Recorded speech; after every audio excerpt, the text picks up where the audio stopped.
Hi everyone, my name is Paul Tilley and welcome to PS2340 Organizational Behavior, Module 1. In this chapter, we're going to look at several things, and I've listed them down here. We're going to define what organizations are and their basic characteristics. We're going to explain this whole idea of organizational behavior and what are some of the goals of organizational behavior. We're going to define this concept of management and a manager and describe what managers do to accomplish their goals. We're going to look at this idea of, within this concept of manager, what are some of the old ideas and the new ideas of managers. We're going to look at different types of management, contemporary contingency, and the roles and activities that managers do. And finally, we'll look at some of the trends that are coming up in terms of what's out there in the world that we should be aware of. So as I say, this is really chapter 1 material. And this, whenever you run into any textbooks, it doesn't matter what textbook it is, normally the first chapter is very much an introduction to the whole concept. And when we think of the whole concept of organizational behavior, as I said yesterday, or when we met last, you know, if you've got some work experience, and I know you guys have all had relatively good work experience in terms of you got some background in working with other people, some of this stuff then is going to become very relevant to you. You'll understand where it comes from, which is great, So what I want you to do is, when we talk about this stuff, I want you to think about your work experience and say, does that apply to me? Did I have a situation where that happened? Is this something I can relate to? Okay. Now, this whole idea of organizations, and we think of the word organization, we put together organizations. It's a concerted effort in order to put organizations together. They don't happen naturally, okay? So they're formed. And they used the word in here, social inventions, which I thought such a cool name, but it's an invention by people. People have come up with an idea of saying, you know, we got a bunch of people together and we said, okay, we're going to do something, regardless of what it is. We're going to achieve a lot more than if we didn't bring a lot of people together. We just had one person doing it and they did it all by themselves. So we got groups of people brought together and we all have to direct them. We all have to get them, like in a hallway. Everyone needs to walk the same way. Or if you're rowing a boat, everybody has to pedal the boat in the same direction or we don't go anywhere. So organizational behavior really focuses on this idea of understanding how people and organizations work in order to achieve certain goals. So this social invention that we call the organization comes together to achieve some goal. And you think of any organization, the hospital, for example, would primarily be designed to help people get better. You know, if they got some sort of a physical or mental ailment, the idea of a hospital is to make them get better.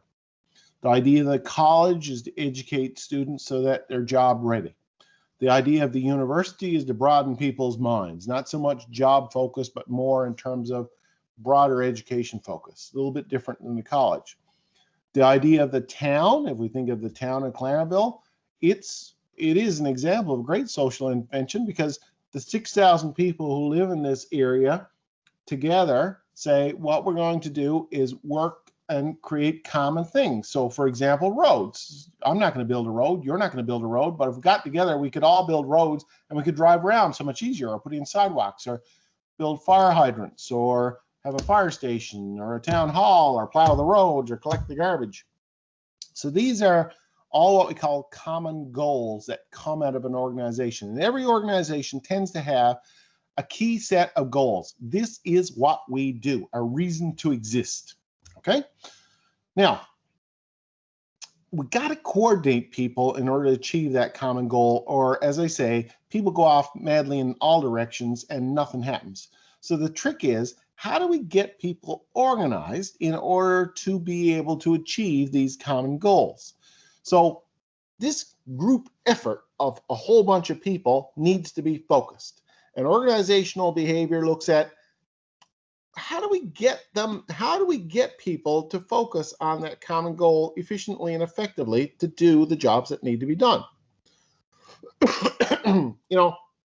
And if we think about organizations out there, we can break organizations down into two basic types. Private sector organizations. Now, private sector organizations tend to be organizations that are owned by people or other businesses whose goal it is to make money. Okay, so if you got a car dealership, a car dealership sells cars, and the idea of selling cars is to buy the cars at a lower price, sell them at a higher price, and make money doing it. Or delivering news, in the case of a VOCM radio. VOCM radio charges people for advertising on their radio station. They hope to make more money on the advertising than it costs to put out songs and news and talk shows and all kinds of things that VOCM would do. Or even winning hockey games. We think about the hockey game the other night. They got a silver medal, got to give it to them. But the fact of the matter is that was a team of young people who came together with a goal to win the series, and all of their efforts were focused on winning that series. Okay, so very much an organizational focus. So these are often considered what we know as private sector. In other words, they're focused on making money or getting something out of it. There's also another sector out there called the nonprofit sector. The nonprofit sector don't want to make any money. They're there to do the service for some reason. For example, government services. Government is not in the business of making money. Government is in the business of providing services. So we call it the public sector. And these goals would include things like saving souls, be a hospital, you want to keep people alive, promoting their arts, helping the needy, educating people. So you can think of all kinds of organizations for that. It really doesn't matter if it's a private sector or a public sector, profit, not for profit. The fact of the matter is that there's people working in those organizations, and those organizations all need those people to work towards a common goal. So the question is, how can we make people or help people achieve these goals and with the minimum cost and the minimum effort and the most benefit? So we got people, goals, and effort. So here's a little thinker for you to think about. Okay, we got consider a healthcare organization such as a hospital. Okay, this picture is the college. You can see the people in the bed are just dummies. But who are the people that would go to a healthcare organization? What would those people be? Sick. Sick, yeah. So they're sick. So those are what you're doing is saying, okay, the customers that come into the organization are sick. Who are the people that would manage those people? What kind of skills would they bring? What kind of skills would we have for the people who whose job it is to take care of the sick? What kind of job categories would you find up at the hospital? Nurses, doctors, specialists. Yeah. And you could think of their job titles would pretty well tell what they do. A doctor would be involved in working with the person to make them better. A nurse, same thing. A radiographer will be interested in taking x-rays. A phlebotomist, which is a word I just learned, would take people's blood. They all have different jobs, but overall, the organizational goals make people better, and all of them work towards that effort. Even the people who work at the front desk, a job like you would have, you can say, well, I'm not really dealing with making patients better, but the very fact that people are registered and the doctors know they're outside and they're getting an appointment, you are actually working towards helping people get better. It's just organizing the effort in terms of when someone who's sick comes into the hospital. So what about some group efforts? What kind of group efforts would take place at a hospital? Where would you have more than one person working towards a specific goal?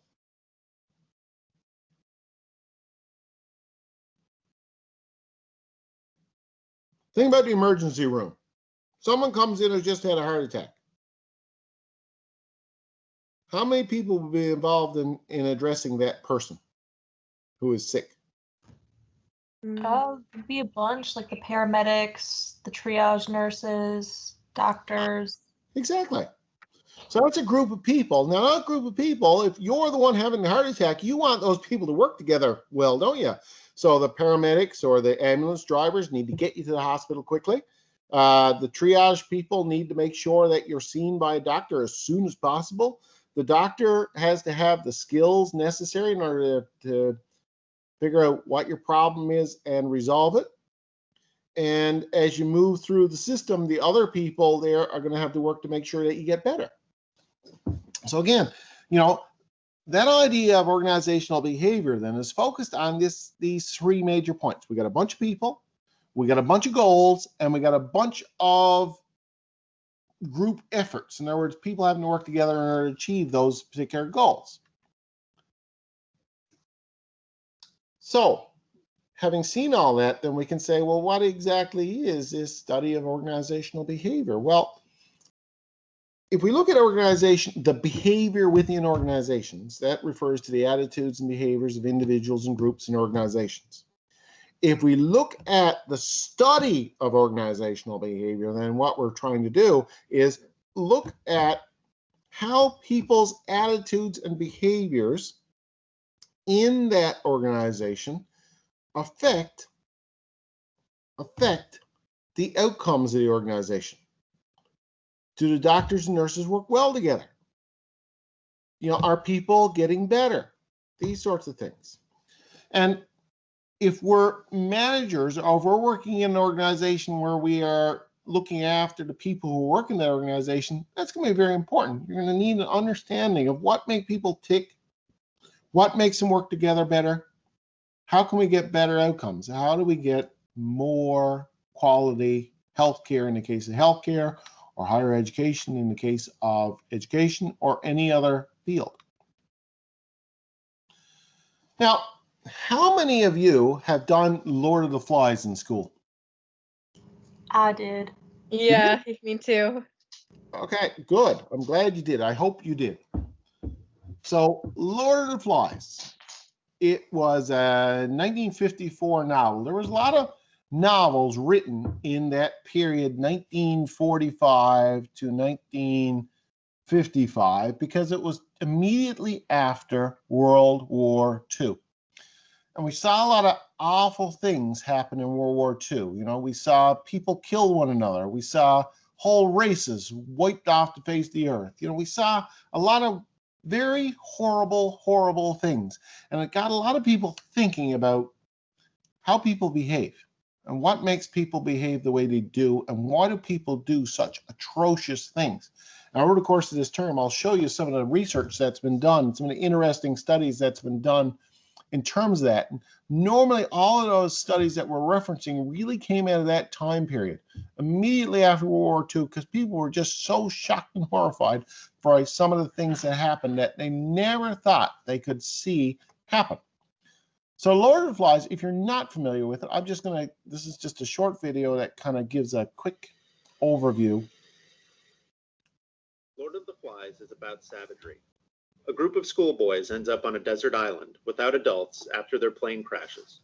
They try to govern themselves and to maintain order and civility, but they ultimately fail, descending into violence and brutality. At the beginning of the book, Ralph and Piggy meet on a desert island in the Pacific. They were on a plane with a group of boys who were being evacuated from England because of a war, but the plane was attacked and crashed on the island. While they were in the air, they heard that an atomic bomb exploded in England, so we know that a nuclear war is taking place. They find a conch shell, and Ralph blows into it like a trumpet. The sound calls all the other boys who were on the plane out of the jungle. No adults have survived the crash, just boys between the ages of 6 and 12. Ralph is the oldest and biggest boy on the island, and he's 12. Eventually, a whole choir comes out of the jungle, led by a boy named Jack. The boys decide to vote for a chief, and they all pick Ralph. He's beautiful and seems like a natural leader, especially since he called them with the conch. Jack is not happy about being voted down, though. In fact, he's humiliated. Ralph likes him and wants to be friends, so he says Jack's in charge of the choir, and the choir will be hunters. Ralph takes Simon and Jack up to the top of the mountain, and they find out that they're on an island. They also find out that there are pigs on the island that they can hunt, though the first one they see gets away. Ralph calls another assembly with the conch. He tells everyone that they're on an island, and they're alone. No one knows where they are, but it's a good island, with food and water, and pigs that they can hunt. He makes a rule that when they have meetings, the person holding the conch gets to speak, and the conch becomes an important symbol in the book, representing civilization and order. Unfortunately, the positive picture Ralph tries to paint gets somewhat spoiled when one of the youngest boys is given the conch. He asks what Ralph is going to do about the snake thing, or beastie, that the boy thinks is on the island. Ralph says there is no beastie, but Jack says they'll hunt for it when they go hunting. This moment is really the root of all the problems in the book, because this fear of a beast doesn't go away. The boys can either deal with it Ralph's way, which is to conquer the fear through reason, saying there isn't a beast, or Jack's way, which is to say we're part of a tribe, we're hunters.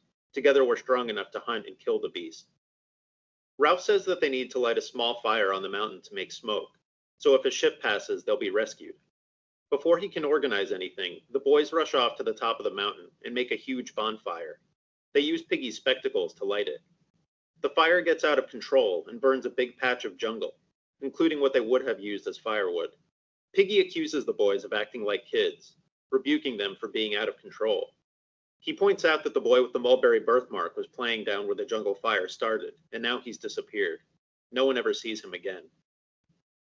Jack spends his time hunting for pigs, and even after the other hunters get tired and drift off to swim and play, he keeps hunting, though he doesn't catch anything.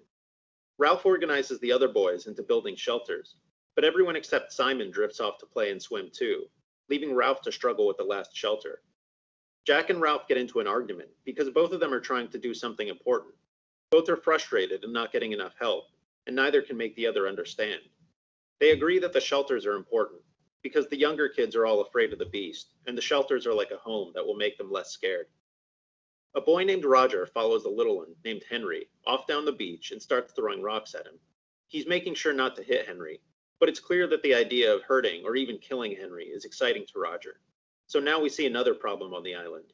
At least one of the boys is a sociopath by nature, and since there are no adults to enforce rules, it's only a matter of time or circumstances before Roger realizes he can kill. Jack figures out a way to paint his face, because he thinks the pigs are running away from him because they see his pink face in the bushes. Once he puts on the paint, though, he feels liberated from any self-consciousness. He does a war dance and rounds up the rest of the hunters, telling them they'll form a line to trap one of the pigs. Jack does manage to kill a pig, but while he and the hunters are hunting, they let the signal fire burn out. Down at the beach, Ralph sees smoke far off from a ship, but by the time he and Simon and Piggy run up to the mountains where the fire was, it's too late and the ship is disappearing. Ralph confronts Jack about this failure, and while Jack gets respect from the other boys for getting them meat, he's humiliated again. Jack can't do anything to Ralph, but he smacks Piggy and breaks his glasses. Ralph calls a meeting to try to set things straight, since the boys are not doing the things they said they'd do, like keeping the fire going or working on the shelters. He tries to lay down some rules, but then he opens a debate so they can discuss why they're breaking apart as a group. He says it's because people are becoming frightened, and he wants the boys to discuss why they're frightened, and agree that there's no reason to be. But instead, Jack takes the conch, and says the other boys are frightened because they're sissies and crybabies. Piggy disagrees, and says that they're actually afraid of each other. Percival, one of the little ones, suggests that the beast comes from the water, which terrifies everyone. Someone else says it's a ghost, and then they have a vote on ghosts, and it turns out most of them believe in ghosts. Piggy yells at the other boys for being stupid, and Jack tells him to shut up, and fights with him over the conch. Jack tells Ralph to shut up too, saying he's not a good chief, and to hell with all the rules anyway. He says he's not afraid of the beast, because he's strong and can hunt, and then he leads off most of the other boys, chanting and singing. Ralph wants to give up being chief because he's lost all control, but Piggy and Simon tell him to stay chief, because Jack would be a terrible chief. He hates Ralph, and he would hurt Piggy. That night, while everyone's asleep, there's an air battle high up in the sky, and a dead man in a parachute falls onto the island near the mountaintop. Sam and Eric, who are sleeping by the signal fire, see the parachuter, but think it's the beast, and run off to tell the others. Ralph and Jack and the older boys go to look for the beast in the one place they haven't ever explored, Castle Rock, at the far end of the island. They don't find any beast there, so they turn around and head for the mountain. As they're on their way to the mountain, they stop to do some hunting, and Ralph gets a taste of how fun it is. Afterward, the boys do this dance, where one of them pretends to be the pig and the others chant and pretend to attack him, which gets pretty violent. When they finally get to the mountain, it's dark, but Jack insists they keep going. Jack, Roger, and Ralph climb up in the dark, see the beast, and run in terror back to camp. Back at the beach, Jack tries to get the other boys to vote Ralph out as chief, but none of them do. Jack leaves, humiliated, saying he's not going to play with them any longer. He says anyone who wants to hunt can come with him. The boys build a new fire on the beach instead of the mountain, but later, many of the older boys sneak away to join Jack. Jack and his hunters paint themselves with war paint and kill a sow. Jack and Roger put the head on a stake that they stick in the ground. Jack and his tribe raid Ralph's group to take fire. They invite the boys there to come to a feast and tell them they can ask to join the tribe. Simon, who often goes off by himself, sees the head of the sow. He has an epileptic fit, but before he does, the head says that it's the beast, also called the Lord of the Flies. The head laughs at him and says the beast is inside the boys, not something they can hunt and kill. Then Simon passes out. Simon goes to the mountain and sees what the dead parachuter really is. He hurries off to tell the others there's no beast. Ralph and Piggy show up at Jack's feast. All the other boys, except Simon, have already come there, and most have joined Jack's tribe. Jack lets Ralph and Piggy eat. Jack makes all the boys do their pig hunting dance, while they chant, "Kill the beast, cut his throat, spill his blood."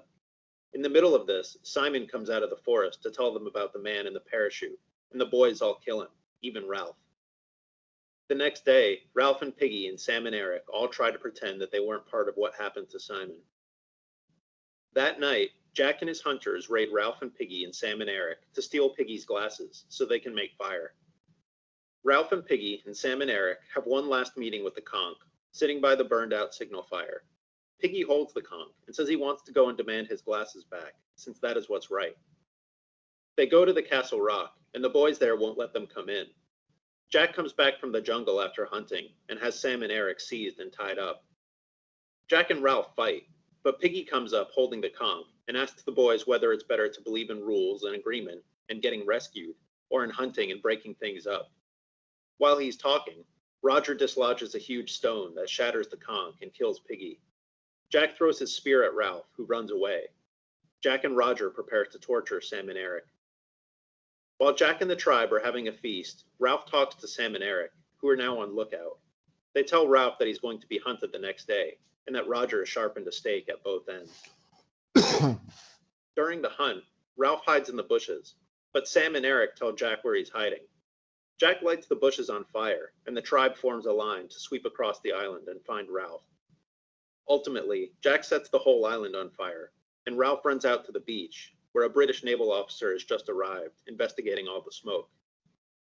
Ralph tries to explain to the officer what happened and starts weeping. The other boys weep too. Now, For more, I don't know how much you follow politics or American politics and what happened yesterday in the States or Donald Trump, but this is scary. When I watch that and I think of the book, and I think that was just a prediction as much as anything else, because you can get into the deepness of the book, but the fact of the matter is in that organization of the boys in Lord of the Flies, things fell apart because there was no good leadership, and what leadership there was destructive leadership as opposed to anything else. And organizational behavior really came of that same time period when that book was written, because the Lord of the Flies was really about our society. It had nothing to do with a bunch of boys on an island. It had to do with how people act in our society and some of the things that can go awry. And a lot of the research that has been done since in terms of organizational behavior have looked at many of the themes that were in that particular textbook or that particular novel. So we see, that organizations don't necessarily work well, and sometimes it could be for any number of reasons. So there's a lot of demand then to make sure organizations do work well, recognize that things can go bad. So what do we do in order to help do that? Well, the first thing we need to do is that everybody who goes into organizations should have some basic understanding of the concept of organizational behavior. So, in your book and in the course, you say, well, why do we do organizational behavior? Well, overall, it's so we have an appreciation for what goes on inside the organizations. It is fundamentally a study of human nature. Why do humans act the way they do? And The Lord of the Flies was effectively a book on human nature, the good, the bad, and the ugly. It also is important because if we understand organizational behavior, so many of us are members of organizations. And, if you think about now in your life, what organizations are you part of? But you think about over the course of your lifetime, how many people will you be engaged with in various roles and capacities? You're going to be involved in a lot of organizations over the course of your life. And you got to understand what make people tick in those organizations. Why do people act a certain way? Why do you act a certain way? What kind of things should you avoid doing? What kind of things should you do more of? So a knowledge of organizational behavior from a work point of view will help you become more effective in a bunch of roles, including management, being an employee, or even being a customer.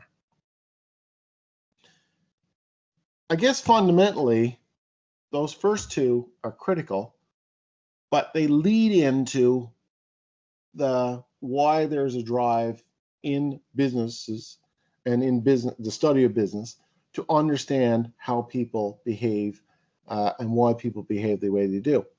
And if we understand that, then we can better manage people. And that goes to the third point here.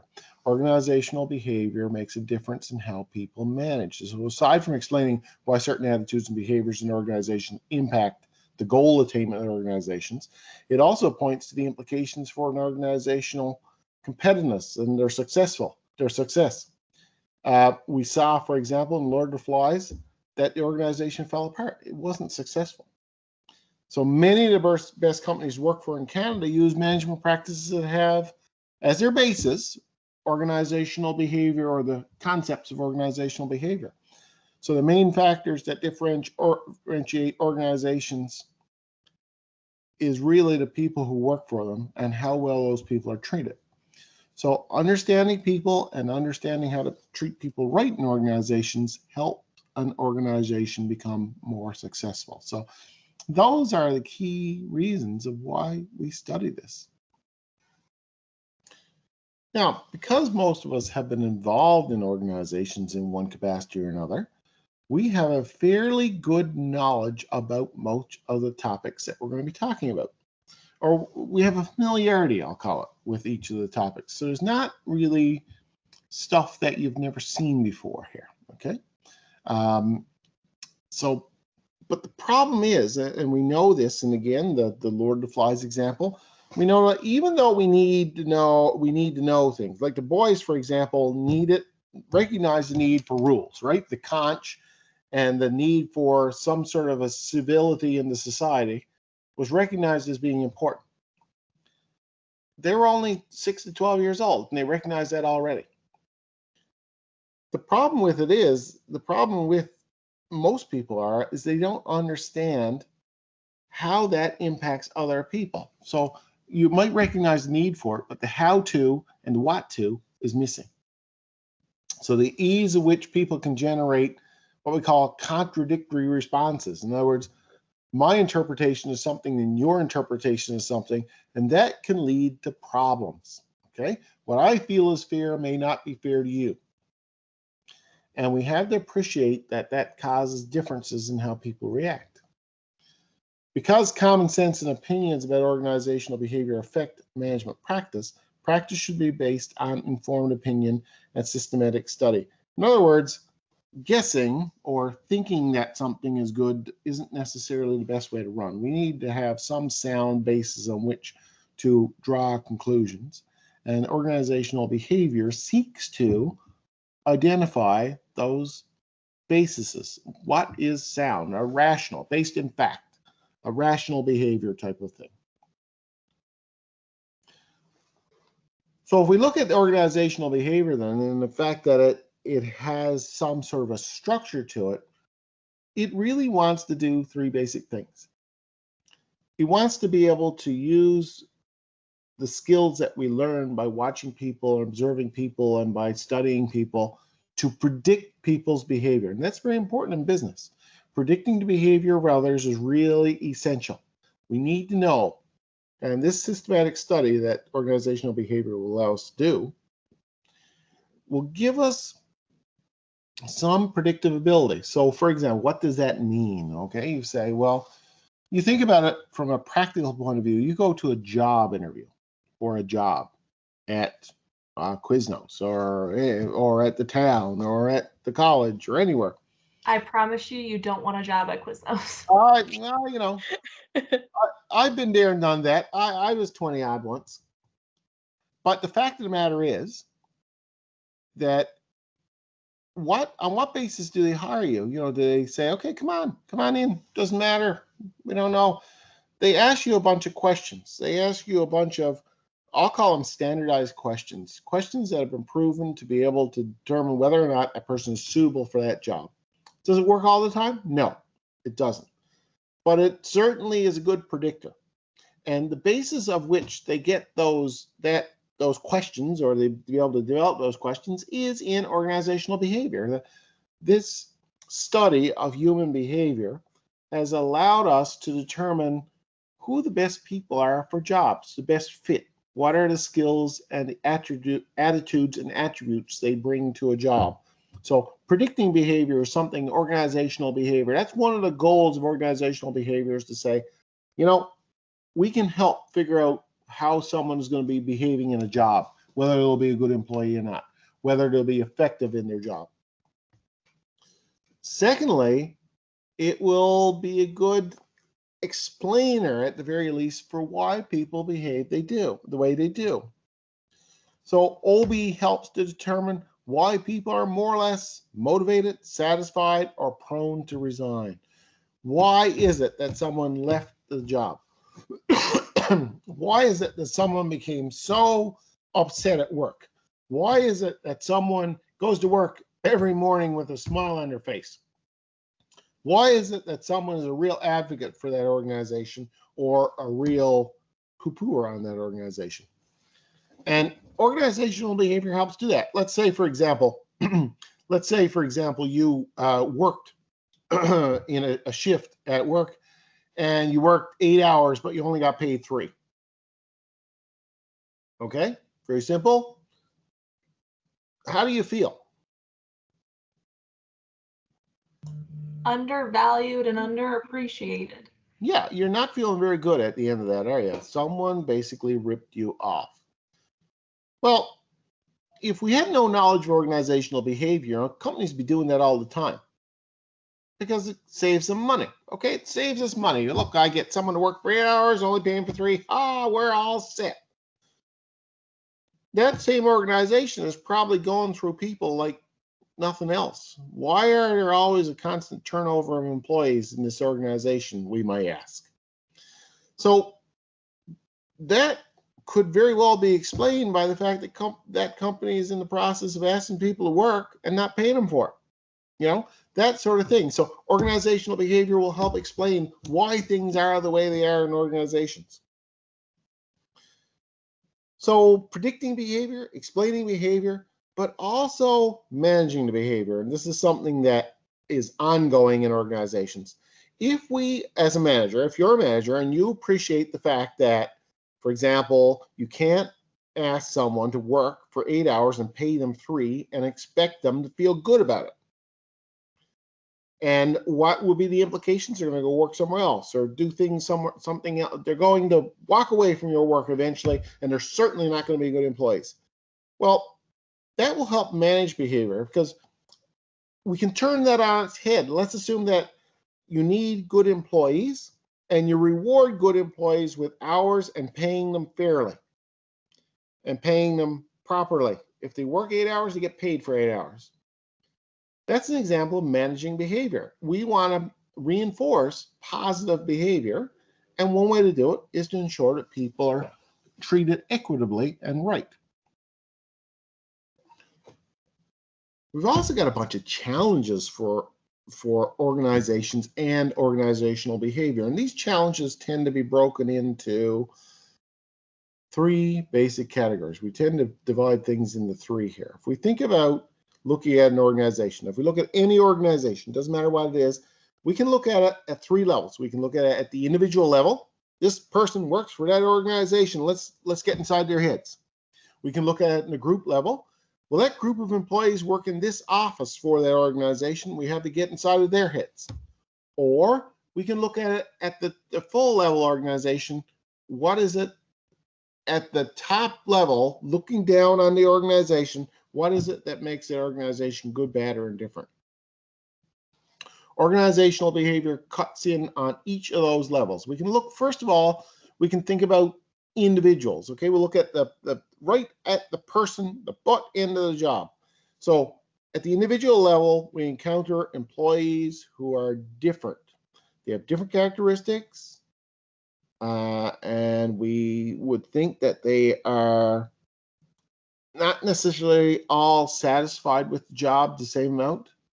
They're not necessarily all motivated by the same things. They're not necessarily power hungry or not so power hungry, and they're not necessarily ethical or not ethical. So if we look at this and we say, well, what impact does that have on an organization? Well, think about individual differences. You're a woman, I'm a man. Okay, let's look at the individual differences between the sexes, okay? Now, the fact of the matter is that we could say, oh, yeah, well, we're all the same. Generally that's true. We should treat everyone equally, yeah. But let's think about women, for example. The fact of the matter is that women are the only ones who can bear children. You get pregnant. That is the fact of the matter is. A lot of organizations don't seem to have an appreciation for the fact that only one gender gets pregnant.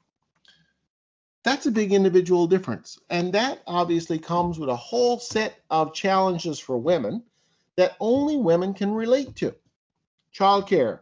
How do I manage my little child at home if I got to go to work? Some organizations ignore that at their peril. If for example, you don't allocate the fact that, or you don't appreciate the fact that women have special requirements with regards to childcare, giving them time off, the right schedules, all these number of things, that's going to lead to